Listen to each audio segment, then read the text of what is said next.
Hi friends, welcome back to our channel. 6ാം ക്ലാസ്സിലെ എല്ലാ കൂട്ടുകാർക്കും പുതിയൊരു വീഡിയോയിലേക്ക് സ്വാഗതം. ഇന്ന് നമ്മൾ നോക്കാൻ പോകുന്നത് 6ാം ക്ലാസ്സിലെ അടിസ്ഥാന പാഠാവലി വാർഷിക മൂല്യം 2023-24 വർഷത്തെ ക്വസ്റ്റ്യൻ പേപ്പറാണ്. അപ്പോൾ എന്തൊക്കെ ക്വസ്റ്റ്യൻസ് ആണ് വന്നിട്ടുള്ളത്, അവയുടെ ആൻസേഴ്സ് എന്തൊക്കെയാണെന്ന് നമുക്കൊന്ന് നോക്കാം. ഓക്കെ, ഒന്നാമത്തെ പ്രവർത്തനം വായിക്കാം എഴുതാം എന്ന പ്രവർത്തനമാണ്.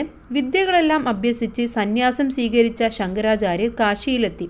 ഒരു ദിവസം ശിഷ്യരൊത്ത് മധ്യാഹ്ന കർമ്മത്തിന് പോകുമ്പോൾ 4 നായ്ക്കളുമായി ഒരു ചണ്ടാളൻ എതിരെ വരുന്നത് കണ്ടു. ഉടനെ ശങ്കരാചാര്യർ മാറിപ്പോയെന്ന് ആക്രോശിച്ചു. ഈ ഗംഗാജലത്തിലും പുറത്തെ ചെളിക്കുണ്ടിലും നിഴലിക്കുന്നത് ഒരേ സൂര്യനാണല്ലോ. എൻ്റെ ശരീരത്തിലും അങ്ങയുടെ ശരീരത്തിലും ഒഴുകുന്നത് ഒരേ നിറമുള്ള ചോരയാണല്ലോ. പിന്നെന്തിന് മാറിപ്പോകണം എന്ന് ചണ്ടാളൻ തിരിച്ചു ചോദിച്ചു. ഇത് കേട്ട ശങ്കരാചാര്യർ ആ ചണ്ടാളന് മുന്നിൽ ശിരസ്സു കുനിച്ച് ഞാൻ അങ്ങയുടെ ശിഷ്യത്വം സ്വീകരിക്കുന്നു എന്ന് പറയുകയുണ്ടായി. ശങ്കരാചാര്യയെ പരീക്ഷിക്കാൻ വേഷപ്രച്ഛന്നനായി വന്ന ശിവനായിരുന്നത്രേ ആ ചണ്ടാളൻ. ഓക്കെ, അപ്പോൾ ഇവിടെ തന്നിട്ടുള്ളത് എന്താണ്, ഒരു ഇതാണല്ലേ, ഒരു പാരഗ്രാഫാണ്.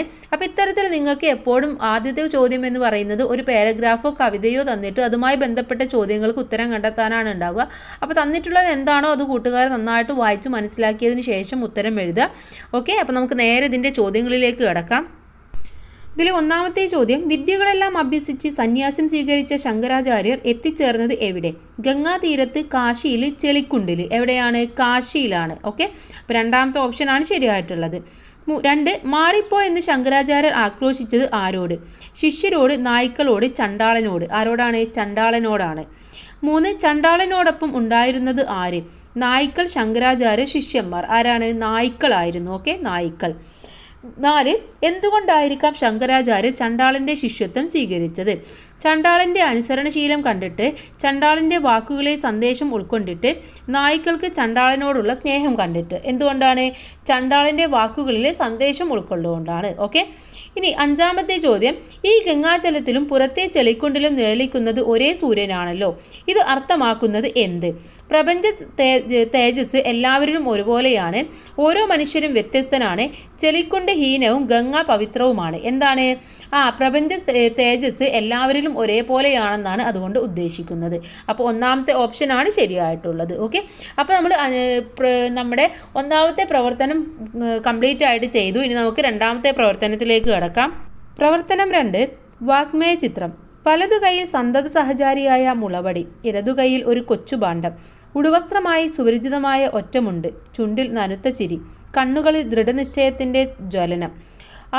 അജന്യയുടെ പ്രതീകം എന്ന പാഠഭാഗത്തിലെ ഗാന്ധിജിയുടെ വാഗ്മയ ചിത്രമാണ് മുകളിൽ കൊടുത്തിരിക്കുന്നത്.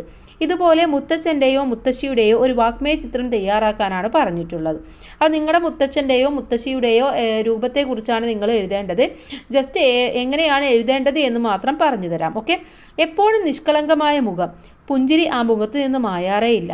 മുണ്ടും കയ്യിൽ ഒരു തോർത്തും വടിയും പിടിച്ചാണ് നടപ്പ്. മുത്തച്ഛനെ കണ്ടാൽ നമ്മുടെ മനസ്സിൽ സന്തോഷം തുളുമ്പും. 60ാം വയസ്സിലും നല്ല ചുരുക്കാണ്. അവിടെ ഇവിടെയായി നരപിടിച്ച മുടികളും ചുളിവ് വന്നുകൊണ്ടിരിക്കുന്ന ശരീരവുമാണ്. ഇപ്പോഴും നല്ല സുന്ദരനാണ്. ഓക്കെ, അപ്പോൾ ഈ രീതിയിൽ നിങ്ങൾക്ക് മുത്തച്ഛനെയോ മുത്തശ്ശിയെയോ കുറിച്ചിട്ട് എഴുതാവുന്നതാണ്. ബി, ലോലം എന്നതിന് പകരം പദം ബ്രാക്കറ്റിൽ നിന്ന് കണ്ടെത്തി എഴുതാനാണ് പറഞ്ഞിട്ടുള്ളത്. കടുപ്പം, മൃദു, ചൂട്. ഏതാണ്? മൃദു എന്നതാണ് ലോലം എന്നതിന് പകരം പദം. പ്രവർത്തനം 3, അഭിപ്രായക്കുറിപ്പാണ്. കണ്ണിലെ സൂര്യൻ. ഉച്ചയാവുന്നു, നേരം പരുക്കൻ പാതവക്ക്, തിരക്കു പിടിച്ചുപോം യാത്രികൻ. പെട്ടെന്നു പൊന്തും തകരവാദ്യം, കാറ്റുപോലും നിലക്കുന്ന കാൺക മുമ്പിൽ ഉരുൾ ചക്രം, അതിന്മീതെ ബാലൻസും തെറ്റുന്ന ലോഹപ്പലക. തലകിഴുക്കാം തൂക്കുനിൽക്കുന്ന 2 പൈതങ്ങൾ നെറുകയിൽ, കണ്ണീർ നിറച്ച മൺകുടവുമായൊരു കാലിൽ. എത്ര വേഗത്തിൽ തിരിയുമ്പഴുമ്മ പുഞ്ചിരിക്കുന്നു വെയിലത്തിളയം മോൻ. എഴുന്നേറ്റ് നിൽക്കാൻ പഠിക്കയാണപ്പുറം, കയ്യടിക്കുമ്പോഴും കണ്ടില്ല കാണികൾ. കരയുന്ന കുഞ്ഞിൻ്റെ കണ്ണിലെ സൂര്യൻ. ഋഷികേശൻ PP എഴുതിയതാണ്. കവിത വായിച്ചല്ലോ. ഇത്തരം കാഴ്ചകൾ നിങ്ങൾ എപ്പോഴെങ്കിലും കണ്ടിട്ടുണ്ടോ? തള്ളവിരലില്ലാത്ത ഗ്രാമം എന്ന പാഠഭാഗം നമ്മൾ പഠിച്ചതല്ലേ. സ്വാതന്ത്ര്യം ഹനിക്കപ്പെടുന്ന, പീഡനങ്ങൾ ഏറ്റുവാങ്ങാൻ വിധിക്കപ്പെട്ട ഒരു വലിയ സമൂഹത്തെയാണല്ലോ നാം അവിടെ കാണുന്നത്. ഓക്കെ, കവിതയിലെ ആശയവും പാഠഭാഗത്തെ ആശയവും പരിഗണിച്ച് അഭിപ്രായക്കുറിപ്പ് തയ്യാറാക്കാനാണ് പറയുന്നത്. ഓക്കെ, അപ്പോൾ ഈ കവിതാഭാഗത്ത് പറയുന്നത് എന്താണോ, കഥാഭാഗത്ത് നമ്മൾ പഠിച്ച പാഠഭാഗത്ത് പറയുന്നത് എന്താണോ, അത് രണ്ടും കൂടെ വിശകലനം ചെയ്താണ് നമ്മളിവിടെ അഭിപ്രായക്കുറിപ്പ് എഴുതേണ്ടത്. ധൃതി പിടിച്ചു ഓടുന്ന ജീവിതയാത്രയിൽ മനസ്സിൽ സങ്കടവും ഉത്കണ്ഠവും നിറക്കുന്ന ഒരുപാട് കാഴ്ചകൾ കാണാറുണ്ട്. പല കാഴ്ചകളും പിന്നെയും മനസ്സിൽ നിന്ന് പോകില്ല. അത്രയും ഭയാനകവും ഭീതിപ്പെടുത്തുന്നതുമായ കാഴ്ചകളായിരിക്കും. അത്തരത്തിൽ പേടിപ്പെടുത്തുന്ന കാഴ്ചകളെക്കുറിച്ചാണ് ഈ ഒരു കവിതയിലും പരാമർശിച്ചിട്ടുള്ളത്. തല കീഴായി നിൽക്കുന്ന കുഞ്ഞുങ്ങളെക്കുറിച്ചും ബാലൻസ് തെറ്റുന്ന ലോഹപ്പലകകളെക്കുറിച്ചും പരാമർശിക്കുന്നു. ഗ്രാമവാസികളെല്ലാം തള്ളവിരലില്ലാത്തവരായ കഥയാണ് തള്ളവിരലില്ലാത്ത ഗ്രാമം എന്ന പാഠത്ത് നമ്മൾ പഠിക്കുന്നത്. മാത്രമല്ല ഗ്രാമവാസികൾ നേരിടേണ്ടി വരുന്ന കൊടിയ പീഡനങ്ങളെക്കുറിച്ചും നിരപരാധികളായ ജനങ്ങളുടെ ദുരിതങ്ങളും വേദനകളും സങ്കടങ്ങളുമാണ് കഥയിലുടനീളം കാണാൻ കഴിയുന്നത്. ഓക്കെ, അപ്പോൾ ഈ കവിതയിൽ എന്താ പറയുന്നത്, നമ്മൾ പഠിച്ച പാഠഭാഗത്ത് എന്താണോ പറയുന്നത് എന്നാണ് നമ്മളവിടെ എഴുതി കൊടുക്കേണ്ടത്. ഇനി പ്രവർത്തനം 4 നോക്കാം. ആസ്വാദനക്കുറിപ്പാണ്. അച്ഛൻ മൊട്ടക്കുന്ന് വിലക്ക് മേടിച്ചത്, ഉതിർന്നു കിടന്ന ചരൽക്കല്ല് നീക്കി കുന്ന് കിളപ്പിച്ചത്, തൈക്കുണ്ടുകൾ കുഴിച്ചത്, മുറ്റത്തെ തെങ്ങിൽ നിറഞ്ഞു മുറ്റിയ കുലകൾ നോക്കി മെല്ലെ മിഴികൾ താഴ്ത്തി പതുക്കെ ചുമരു പിടിച്ച് അകത്തെ മുറിയിലേക്ക് കയറിപ്പോയത്. അക്കമ്മ എന്ന പാഠഭാഗം ഓർമ്മയില്ലേ? തന്നിരിക്കുന്ന കവിത വായിച്ച് ആസ്വാദനക്കുറിപ്പ് തയ്യാറാക്കാനാണ് പറഞ്ഞിട്ടുള്ളത്. അപ്പോൾ ഇവിടെ കർഷകൻ എന്ന പി മധുസൂദനൻ്റെ ഒരു കവിതയാണ് തന്നിട്ടുള്ളത്. ഗ്രീഷ്മത്തിലെല്ലാം കരിഞ്ഞു പോകുമ്പോഴും ഗ്രാമം സമൃദ്ധമായി നിന്നിടുന്നു. തെങ്ങും കവുങ്ങും മുളകുകൊടികളാൽ തൊങ്ങലണിയിച്ച പാഴ്മരവും ചേനയും ചീരയും വാഴയും മത്തയും ചേമ്പും കരിമ്പും പടവലവും പ്ലാവും പനയും പുളിമരവും കടപ്ലാവുമിലയും പറിങ്കിമാവും മാവും മുരിങ്ങയും മറ്റു മരങ്ങളും മുറ്റിത്തഴിക്കുന്ന ഭൂപ്രദേശം, ദൂരത്ത് നിൽക്കുന്ന കാണാമഴക്കുറ്റ പച്ചത്തഴപ്പും പനന്തലപ്പും, കർഷകനാഴി അഴകു തുളുമ്പുന്ന പച്ചത്തഴപ്പിൻ്റെ നെയ്ത്തുകാരൻ, തെൻ മെയ് വിയർപ്പിനാൽ ജീവനും നൽകിയും പ്രത്യാശകൾ കൊണ്ടുയർ കൊടുത്തും വറ്റാതെ വാടിക്കരിയാതെ നിർത്തുന്നു കർഷകനെന്നും ഈ ഗ്രാമഭംഗി. ഓക്കെ, അപ്പോൾ നമുക്കറിയാം അക്കമ്മ എന്ന പാഠഭാഗത്തിൽ നമ്മളെന്താണ് കൃഷിയെ കുറിച്ചിട്ടാണ് പഠിച്ചിട്ടുള്ളത് അല്ലേ. അപ്പോൾ അതേപോലെ തന്നെ ഇവിടെ കർഷകൻ എന്ന ഒരു കവിതയാണ് തന്നിട്ടുള്ളത്. ഇതിനൊരു ആസ്വാദനക്കുറിപ്പ് നമുക്ക് എഴുതി നോക്കാം. അപ്പോൾ കൂട്ടുകാരെ, നമുക്കിതിനൊരു ആസ്വാദനക്കുറിപ്പ് എഴുതാം. മലയാളത്തിലെ പ്രിയ എഴുത്തുകാരൻ പി മധുസൂദനൻ എഴുതിയ കർഷകൻ എന്ന കവിതയാണ് തന്നിട്ടുള്ളത്. കർഷകൻ ഭൂമിക്ക് എത്രത്തോളം പ്രാധാന്യമുള്ളതാണെന്നും അതിലൂടെ നമ്മുടെ ഗ്രാമഭംഗി എത്രത്തോളം ഉയർന്നു നിൽക്കുന്നു എന്നുമുള്ള വലിയ സന്ദേശമാണ് ഇവിടെ നൽകിയിട്ടുള്ളത്.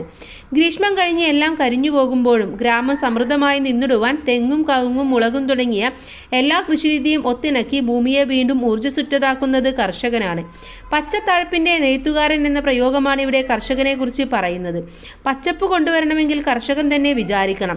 കർഷകൻ്റെ വിയർപ്പിൻ്റെ പ്രത്യാശകളാണ് ഭൂമിയെ മനോഹരമാക്കുന്നത്.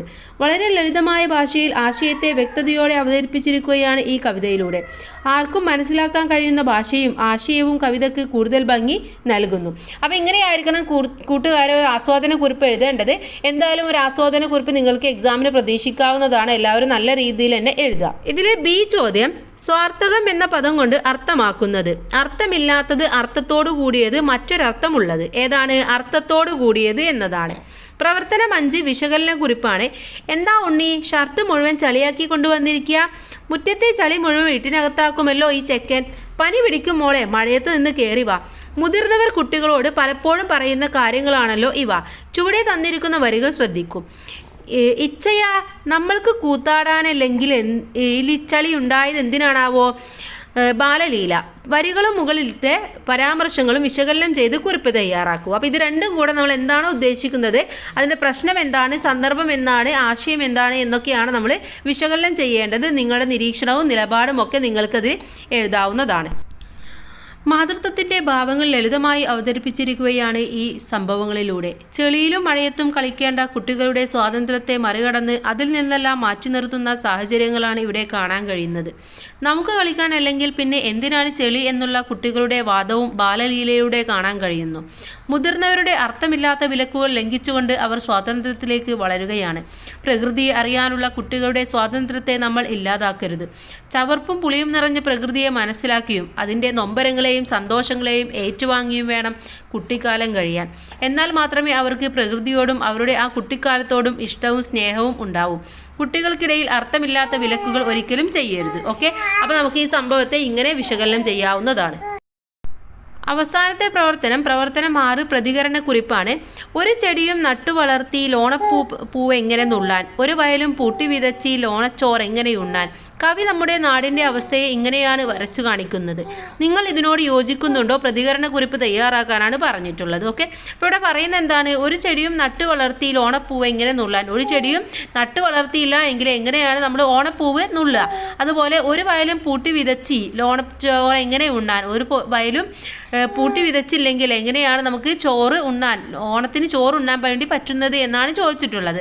അപ്പോൾ ഇന്നത്തെ അവസ്ഥയാണ് ഇവിടെ കാണിച്ചിരിക്കുന്നത് അല്ലേ. അപ്പോൾ നിങ്ങൾ യോജിക്കുന്നുണ്ടെങ്കിൽ യോജിക്കുന്നുണ്ട് എന്ന രീതിയിൽ ഇല്ല എന്നുണ്ടെങ്കിൽ അതിൻ്റെ കാരണവും എഴുതാം. ഇന്നത്തെ നമ്മുടെ നാടിൻ്റെ അവസ്ഥയാണ് കവി ഇവിടെ വരച്ചു കാണിച്ചിരിക്കുന്നത് എന്നത് ശരിയാണ്. ചെടികൾ നട്ടു വളർത്താനോ അല്ലെങ്കിൽ വയലിൽ പണി ചെയ്യാനോ ആർക്കും താല്പര്യമോ ഇഷ്ടമോ ഇല്ല. ഇതൊന്നുമില്ലാതെ എങ്ങനെയാണ് ഓണത്തിന് പൂക്കളമിടുന്നതും ഓണച്ചോറ് ഉണ്ണുന്നതും എന്നാണ് കവി ചോദിക്കുന്നത്. ചോദ്യം വളരെ പ്രസക്തിയുള്ളതാണ്. കാരണം ഓണത്തിന് പൂക്കളം ഇടണമെങ്കിൽ പൂക്കൾ ആവശ്യമാണ്. ചെടി ഇല്ല എങ്കിൽ എങ്ങനെയാണ് പൂവുണ്ടാകുന്നത്? അതുപോലെ തന്നെ നമുക്ക് ഊണ് കഴിക്കണമെങ്കിൽ അരി ആവശ്യമാണ്. വയലിൽ വിതക്കാൻ എങ്ങനെയാണ് അരി ലഭിക്കുന്നത്? നമ്മുടെ നാടിൻ്റെ ഇന്നത്തെ ശോചനീയാവസ്ഥയാണ് ഇതിലൂടെ നമുക്ക് മനസ്സിലാവുന്നത്.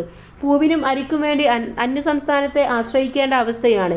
അതൊന്നുമില്ലാത്ത നമ്മുടെ നാടിനെയാണ് നമ്മൾ സ്വപ്നം കാണേണ്ടത്. നമുക്ക് വേണ്ട സാധനങ്ങൾ നമ്മൾ തന്നെ നട്ടുവളർത്തിയും മുന്നോട്ട് പോകുമ്പോഴാണ് നാട് വളരുന്നതും ആരോഗ്യമുള്ള സമൂഹം ഉണ്ടാകുന്നതും. ഓക്കെ, അപ്പോൾ ഇങ്ങനെയാണ് നിങ്ങളിത് എഴുതി തയ്യാറാക്കേണ്ടത്. ഓക്കെ, അപ്പോൾ നിങ്ങളുടെ പ്രതികരണം എന്താണോ എന്നുള്ളതാണ് നിങ്ങൾ എഴുതേണ്ടത്. ഇത്രയുമാണ് ഈ ഒരു ക്വസ്റ്റ്യൻ പേപ്പർ എന്ന് പറയുന്നത്. ഇനി നമുക്ക് ഇമ്പോർട്ടൻ്റ് ആയിട്ടുള്ള ക്വസ്റ്റ്യൻ പേപ്പറും കൂടെ നോക്കാവുന്നതാണ്. അപ്പോൾ എല്ലാ കൂട്ടുകാരും ചാനൽ സബ്സ്ക്രൈബ് ചെയ്യുക. എല്ലാവർക്കും നല്ല മാർക്ക് തന്നെ സ്കോർ ചെയ്യാൻ വേണ്ടി കഴിയട്ടെ. Thanks for watching.